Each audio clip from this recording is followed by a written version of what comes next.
We're going to start now because it's quite late. But anyway, first of all, Fiona's going to talk about her experience in the last Gaza convoy, and then Salma's going to talk about the situation generally afterwards. So, a little round of applause.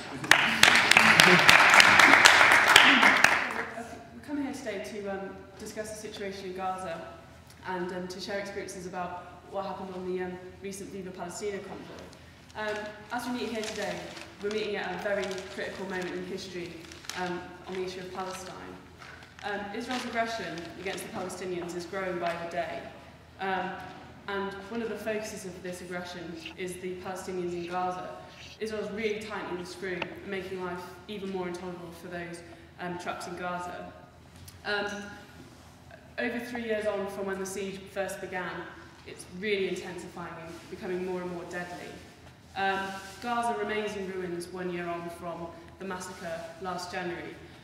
This is obviously because building materials are one of the things that are prevented from entering Gaza because of the siege. But worryingly, there are plans to make the short supplies that are actually allowed into Gaza even shorter. Currently, Israel and Egypt are constructing a steel underground wall, which is intended to destroy the network of 1,500 underground tunnels, which basically the lifeline, which means that people in Gaza don't starve to death, that they have, albeit inadequate medicine, which is used to treat the sick. Now, if this steel wall is completed and built completely, then what it will mean is a steel wall will go down to the water table, which just means that all of these tunnels become redundant. And there's a real question mark over where are the Palestinians going to get vital necessities like food, medicine, safe water, building materials, etc. So I went to Gaza along with 500 other activists in December from across the world to build solidarity and links, particularly with young people in Gaza, because young people have been really affected by the siege, occupation and the war.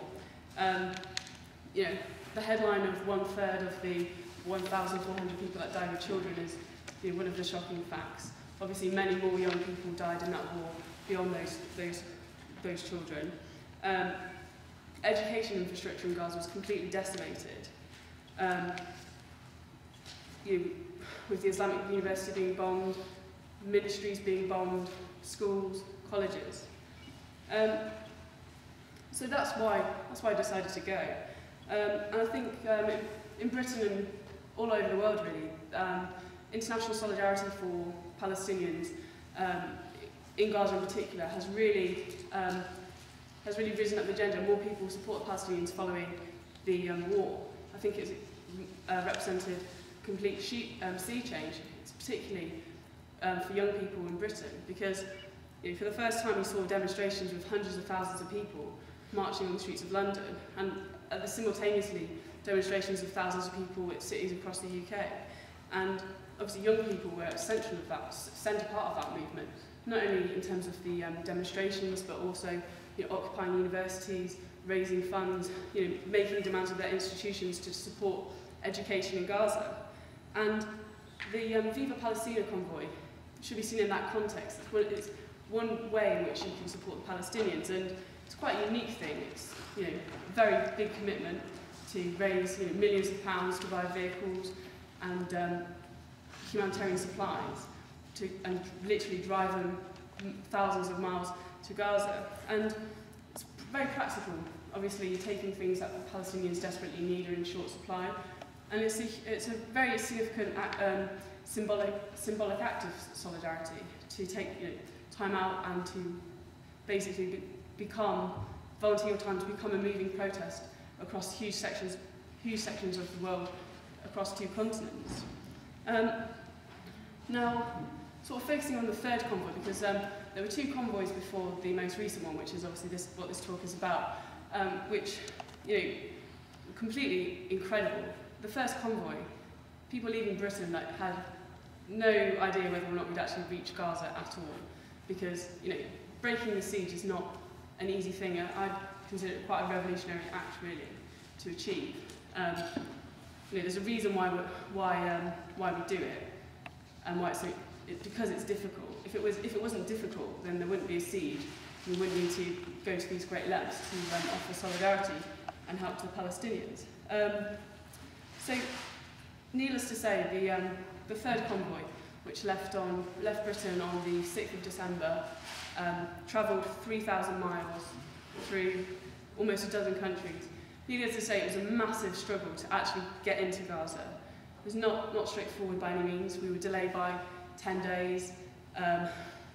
Various attempts to sabotage the whole thing were steps taken by the Israelis and the Egyptians, including the Israeli Navy performing military manoeuvres very near to our ship full of aid, which was quite worrying. But what really saw us through and meant that we actually were able to break the siege on Gaza was, firstly, obviously, the determination of the people, the 500 or so activists that were on the convoy, to make it to Gaza.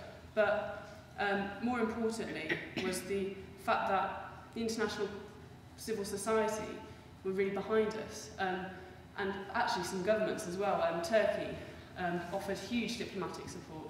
The representatives of the Turkish government were on our convoy with us, and were meeting with representatives of the Egyptian government to come to some sort of arrangement to let us enter Gaza with all the aid and all of the people.